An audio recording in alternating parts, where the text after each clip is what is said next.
From a self-described failed salesman to Nobel Prize winner, that's the path our next speaker traveled on his way to scientific discovery that has influenced our ability to see and understand the microscopic world. Working with longtime friend and colleague, Harold Haas, they began to refine their super resolution technology and develop PALM, short for Photoactivated Localization Microscopy. In recognition for Dr. Betzig's work and continued contributions to the field of microscopy, he was named Nobel Prize winner for chemistry in 2014. Today, Dr. Betzig leads a team of researchers at the Jamalia Research Campus, Howard Hughes Medical Institution, in super high resolution fluorescence microscopy. Please join me in welcoming our second Nobel laureate for the evening.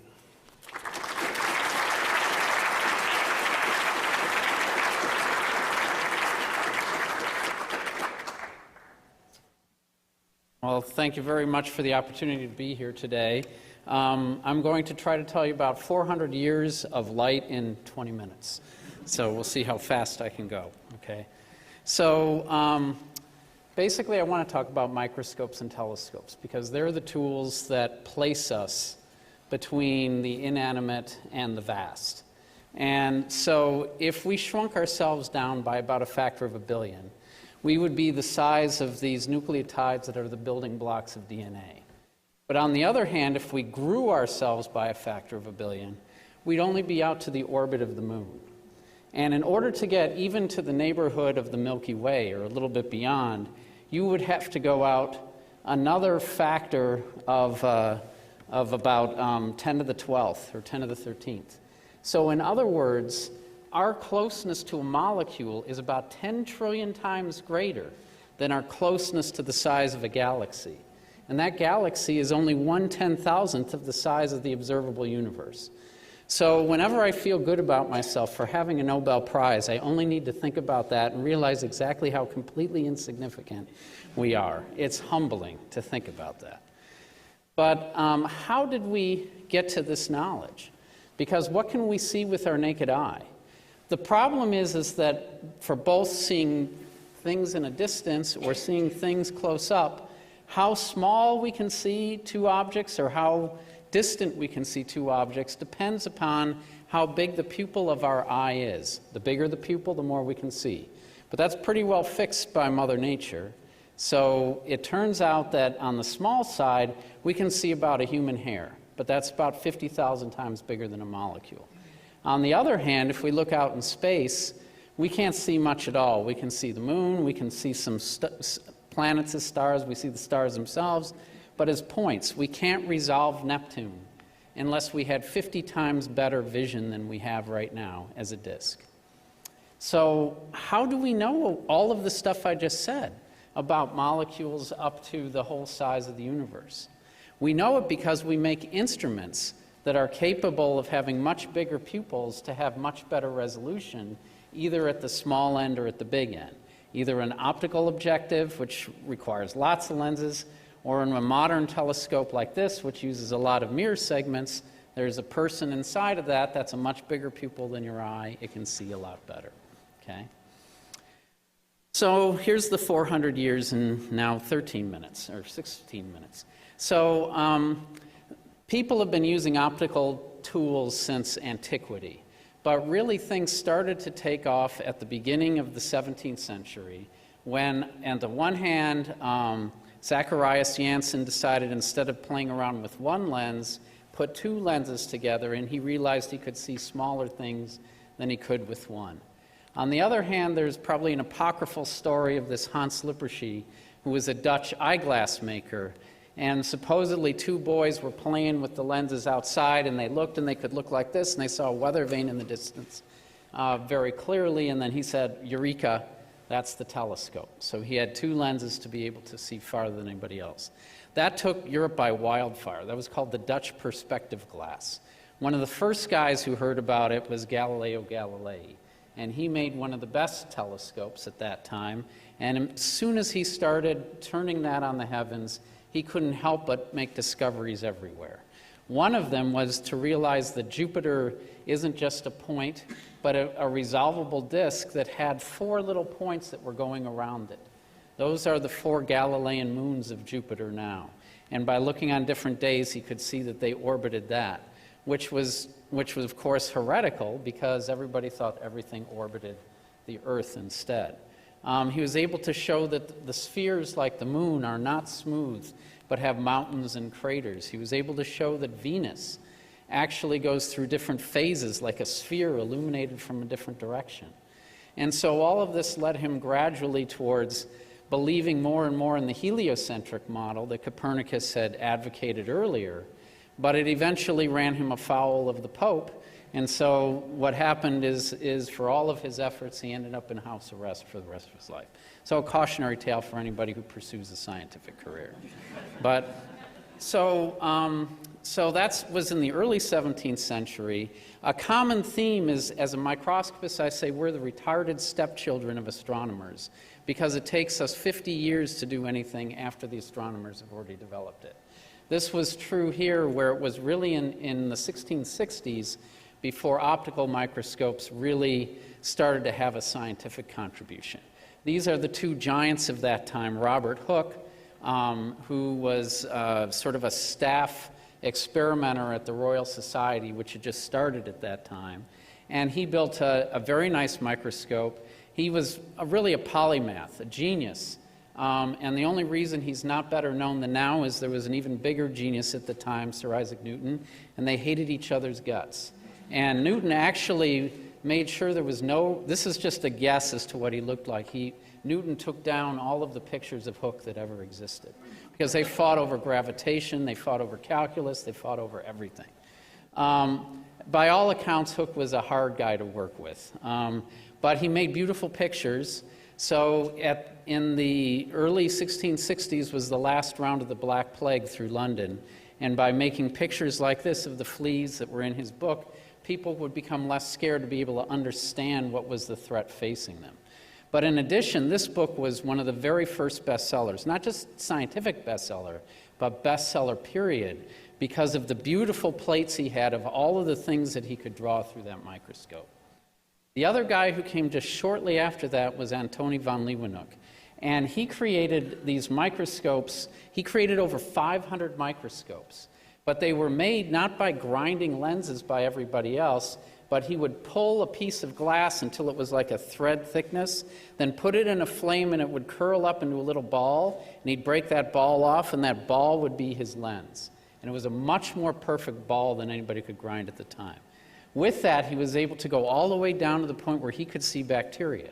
So sometimes he's called the father of microbiology. And it took a long time before people would actually believe he was seeing single-celled objects. But in the end they did, and he was astounding. But he was also a secretive bastard, because he didn't tell anybody what his technique was to create those lenses. He led them to believe he was grinding them. And it was going to be 150 years before anybody made a microscope as good as von Leeuwenhoek's again, because he took his secret to the grave with him. So microscopes and telescopes gradually improved. The telescopes quickly ran into a problem. As people tried to make bigger lenses, a bigger diameter to see farther, they ran into the problem that the different colors of light don't focus at the same point. That's called chromatic aberration. And so that problem is worse when you have a lens that tightly focuses, a short focal length. But with long focal length lenses, it's less of an issue. So by the time we got to Huygens and Cassini and these guys in the late 17th century, that was the vogue of what's known as aerial telescopes, where they would put one of the tube lenses up on a flagpole and have a little universal joint and hold a string and hold the other lens in their hand and look like that, and then while everything's wobbling around, try to see what they could see. It was a pain in the ass, to say the least, but in the end, they could see, like Cassini, and was able to see, of course, the division in the rings that bears his name.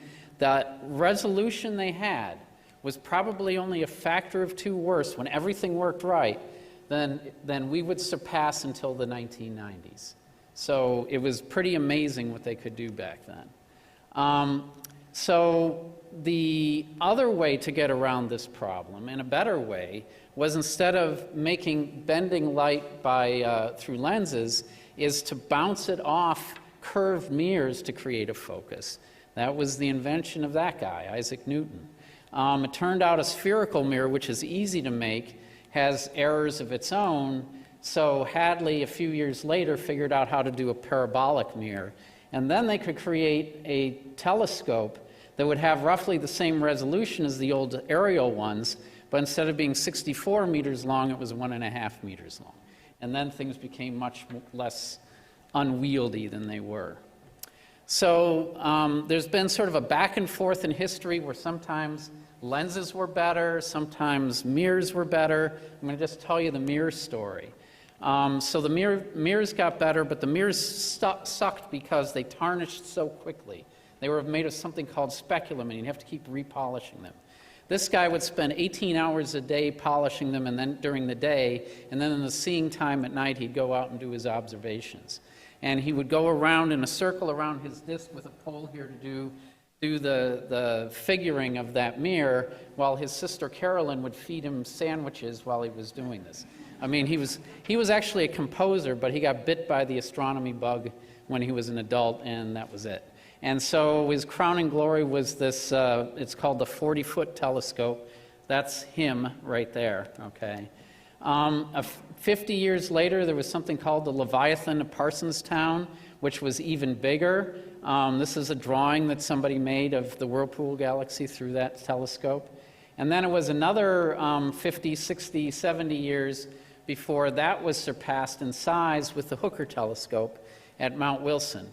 And so now, at this point, this is the telescope with which Edwin Hubble was able to look at Andromeda. Before that, people weren't sure if the Milky Way was all there was to the galaxy. But by looking at variable stars, they could determine the distance. And the shock he must have felt when he finally did that back-of-the-envelope calculation must have been as profound as Galileo's when he was looking at those moons. Because he saw that Andromeda was not part of the Milky Way, it was 2 million light years away. And so all of a sudden the universe became much, much bigger. So the next big event was then with the Hale telescope in 1948. These are people at the dedication, that's the mirror. And here's the mirror blank with 2 people in front of it. So this ruled for about 50 years as one of the best telescopes in the world. And these are all the pictures that came out of that scope. I love these pictures because I wanted to be an astronaut as a boy. And in high school, all of those pictures were on the walls of my bedroom. Other kids would have other things. I had these pictures. I wanted to be an astronaut. So again, while all of this was happening through the 17th, 18th, 19th, and 20th centuries, microscopy was moving forward, but the mirror idea didn't really work out as a good way of making better microscope objectives. So they had to work with more and more lenses to correct the aberrations. And at a certain point, they got pretty good. So Carl Zeiss had a company. First, he sold those single ball lens things like Van Leeuwenhoek developed. But you can see a much bigger field of view and more things if you have 2 elements. And so we started creating multi-element microscope objectives. He had a workshop, and he was a driven man. And he had all of these workers, and he would personally look through each microscope as it was being done and see if the quality met his standards. And if it didn't, he kept a big hammer with him, and he would just smash the microscope in front of the workman and say, "Do it again." And it frustrated the crap out of him. So what he did is there was a physicist at the local university, Ernst Abbe, a young assistant prof. He asked him to think about what is going on. Why can't I make a reproducible microscope? And so with Abbe's help, they figured out that what they needed to do in terms of making the lenses and everything.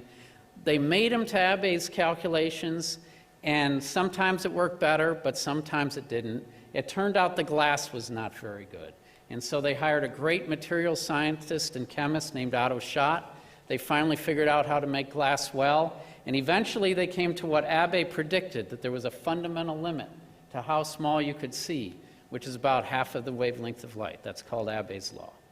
So obviously in the 100 years since those guys, the optical microscope has had a huge contribution to biology. But we hit a wall in both microscopy and astronomy because of another problem. The problem in astronomy is that the light from the star creates, at our distance, flat wavefronts that would give you a good focus in the telescope. But because of the atmosphere, those wavefronts are distorted by refractive index variations, like twinkle, twinkle, little star. So instead of seeing a point, you see that messy thing that you get there, and you don't get a good focus. It's the same phenomenon as when you have rain on your windshield bending and warping the light from the cars in front of you. Exact same problem happens in microscopy. As you go deeper in a sample, you lose signal and you lose resolution. So how do you deal with that? Well, one solution is put your telescope above the atmosphere. That's what the Hubble and other space telescopes are about. And you can see that even though this has half the size of the mirror of the Hale telescope, the resolution is much, much better because of the lack of aberrations from the atmosphere. The problem with doing space telescopes in general, though, is you can't fit a very big one on your rocket, and if you need to service it, the service call is pretty expensive. And that's exactly what they had to do with Hubble, but in the end it worked great. And this is in 2003, where they looked at a very dark part of space, fairly empty, and they let the signal integrate for weeks at a time, and they saw, oh my God, space is, again, nowhere as empty as we thought, or that it goes farther than we thought. So 13 billion light years out, we're still seeing galaxies. Okay? So, but there's another solution. You can't have that big of a mirror in space, and that's what astronomers call adaptive optics. So the idea is you take your warped light and you bounce it off a mirror that can change its shape, and you change the shape in a way that exactly cancels the warping of the atmosphere. And then you get flat wavefronts that give you much better signal and a much better image of your thing. So here's with the Hubble Space Telescope looking at Uranus, and here it is now in the Keck telescope, which is a 4 times bigger mirror, but with adaptive optics. And so now we can actually beat, in the infrared anyway, the resolution of even the Hubble Space Telescope. And without adaptive optics and width, it's a huge difference on these types of scopes. We can do the exact same game in microscopy and shine a laser into the stratosphere. They shine a laser into the stratosphere in astronomy to create a point source and measure its distortions. It's called a laser guide star. We can shine a laser into in this case, a zebrafish, excite fluorescence at one point and create a guide star that way. We can use that information, warp the mirror, and this is showing a soma of a neuron 150 microns deep in the fish. The purple stuff here are the mitochondria, the powerhouses of the cell, which are completely invisible without the adaptive optics, but with it you get something as good as if it were a single isolated cell on a cover slip. Again, you see the big gain in resolution and signal with the adaptive optics. So one of the challenges in biological adaptive optics is if you want to cover a large area, you're going through different parts of your specimen, and so there's different aberrations. So this is an example of looking over a large part of the zebrafish brain, which required 20,000 different adaptive optic corrections. But by doing that, we're able to recapitulate diffraction limited performance like Abbe predicted, even in something as messy and yucky as this. And as we move deep into the midbrain region, about 250 microns deep, we're going to turn off the adaptive optics. So that's what you would have if you had a state-of-the-art microscope without the AO. My wife, Naji, is a neuroscientist at Galileo who also developed adaptive optic techniques specifically for going into the scattering brain of mice, where we can't use a guide star, and uses this to look at neural activity by fluorescence and understand how direction selectivity is generated inside of the cortex of the mouse. So the last thing I'd like to talk about is exoplanets and the equivalent in microscopy. So as you probably all know, there's been a lot of talk about discovering these exoplanets. There's these pretty pictures, but these are artist renditions. The best telescopes in the world can see on the few closest star systems with planets that are far out. You can sort of see and resolve them, but generally you can't. So how can we resolve and see exoplanets when we can't resolve it? How do we get that information?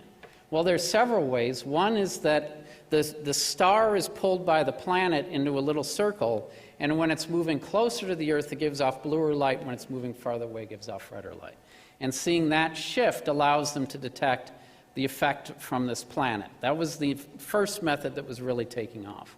But now with the Kepler Space Observatory, they have this unblinking eye in space that just looks at 150,000 stars and look for changes in their intensity. If they undergo a change of intensity like this, it's because an exoplanet eclipsed part of that star. It's very, very weak and very, very difficult, but as you can see, it's also been very, very successful. So we're pulling information past the diffraction limit. So now in microscopy, you can really only see about 100 times bigger than the size of single molecules. So if that's the molecule, that's the image of the molecule in a diffraction-limited microscope. So, but even though the spot is big, it's possible to find the center of that spot to much better than the diameter. The problem is that all those fuzzy spots run together. But in 2005, my buddy Harold and I learned about a new type of fluorescent molecule that you could turn on at will. And by using that, we were able to turn on just a few at a time with one color light and then read out the fuzzy balls in their center positions with another. So this allowed us then to find these positions to near molecular dimensions and build what we call the palm microscope. We were unemployed, so we had to do that ourselves. Harold had some equipment from Bell. He wasn't married, so we could do it in the living room. So this is some of the raw data we took with our collaborators at NIH. And this is after taking 20,000 frames of single molecule data. These are lysosomes inside of a cell, diffraction limit and with palm. And to better appreciate the gain in resolution, you can go like a factor of 10. So that's what got me the Nobel Prize. So nowadays we can look at almost 1 billion molecules in cells with improvements upon that technology. This is a field of dividing cells.